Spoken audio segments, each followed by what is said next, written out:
Hi, and welcome to At Home with Anita Rosner.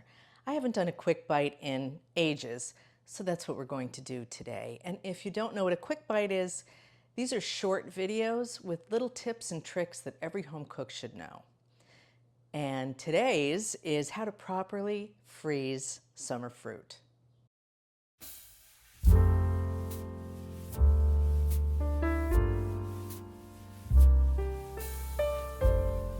I went to the farmer's market this morning and spent a small fortune on cherries and raspberries, blackberries. I've got strawberries here.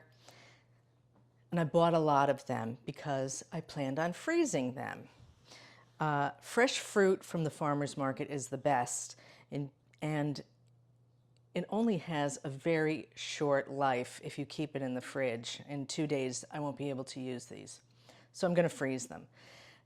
What you want to do is prepare the fruit so that when you use it, it's ready to go. So what you're going to do is hull your strawberries.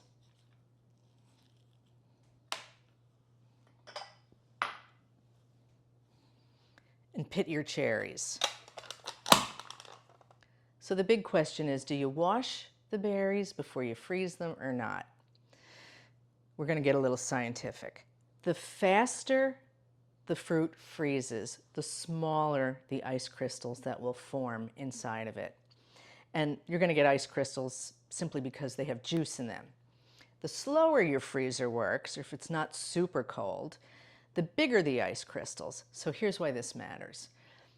The bigger the ice crystals, the mushier the fruit will be when it thaws. So it's entirely up to you. And I guess it depends on what you're going to use them for. I'm going to use this fruit for my morning smoothie, so I'm going to wash everything, just blot it dry, and then freeze it. Alternatively, if you don't want to do that, prepare everything, do the pitting and the hulling, freeze it, and then when you go to use it, you can wash it after you thaw it. Your choice. Assuming that your fruit is ready to freeze, you're going to line something with parchment. I've just got a little tray here. You're going to put your fruit on it, space them out. I'm just giving you like a quick example. I'm actually going to do all of this fruit. But you just put them on a tray like this, on parchment, put them in the freezer, wait for them to get solid, and then simply put them in freezer bags or containers, and you can keep them in the freezer, I would say up to about 6 months. Thanks for joining me today. If you liked this video or found it helpful, give me a thumbs up. Become a subscriber and leave a comment for me. I love to hear from you. Join me again next time right here at home with Anita Rosner.